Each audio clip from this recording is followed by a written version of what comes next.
Hi! இந்த வெயில் அடிச்சா ஓவரா வெயில் அடிக்குது. இல்லைன்னா சுத்தமா வெயிலே அடிக்க மாட்டேங்குது. நானும் 2 நாளா துவைச்ச துணிய காய போட்டுடலான்ட்டு பார்த்தா, சுத்தமா வெயிலே இல்ல. வெயில் அடிக்குது, மழை தூறுது. வெயில் அடிக்குது, மழை தூறுது. இப்படியே போயிட்டுருக்கு. இன்னைக்கு கொஞ்சம் வெயில் அடிச்சிச்சுன்ட்டு கொண்டு போய் மாடியில காய போட்டா, கொஞ்ச நேரத்திலேயே தூர ஆரம்பிச்சிருச்சு. அப்புறம் கொண்டு வந்து மறுபடியும் வீட்ல காய போட்டு வச்சிருக்கேன். இன்னைக்கு எங்க வீட்ல வறுத்தரைச்ச மட்டன் குழம்பு தான் வச்சிருந்தேன். ஆக்சுவலா எனக்கு மட்டன் குழம்பே வைக்க வராது. ஏதாச்சும் ஒண்ணு சொதப்பி விட்டுருவேன். ஒண்ணு தண்ணியா போயிடும், இல்லைன்னா காரமா போயிடும், இல்லைன்னா மட்டனே வேகாம போயிடும். இப்படியே போயிட்டுருந்துச்சு. அப்புறம் ஒரு ஒரு மிஸ்டேக்கா சரி பண்ணி, இப்போ ஓரளவுக்கு செட் ஆயிடுச்சு. இப்போ ஓரளவுக்கு மட்டன் குழம்பு நல்லாவே வைக்கிறேன். இன்றைக்கி குழம்பு ரொம்ப நல்லாவே வந்துச்சு. டேஸ்ட் வைஸ் சூப்பராக இருந்துச்சு. நான் வச்சதுக்காக சொல்லலை. டேஸ்ட் வைஸ் ரொம்பவே நல்லா இருந்துச்சு.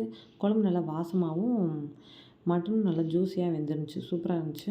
பாப்பாவுக்குமே சூப்பு ஈரெல்லாம் வச்சு சாப்பாடு ஊட்டி விட்டேன். அவளுமே சாப்பிட்டுட்டு தூங்கிட்டான். நாங்களுமே இன்றைக்கி லஞ்ச் ரொம்ப திருப்தியாக சாப்பிட்டு முடிச்சிட்டோம். இன்றைக்கி எங்கள் வீட்டு சண்டே சமையல் ஒயிட் ரைஸ் அண்ட் மட்டன் குழம்பு தாங்க. நெக்ஸ்ட்டு இன்னொரு வீடியோவில் பார்க்கலாம். பாய்.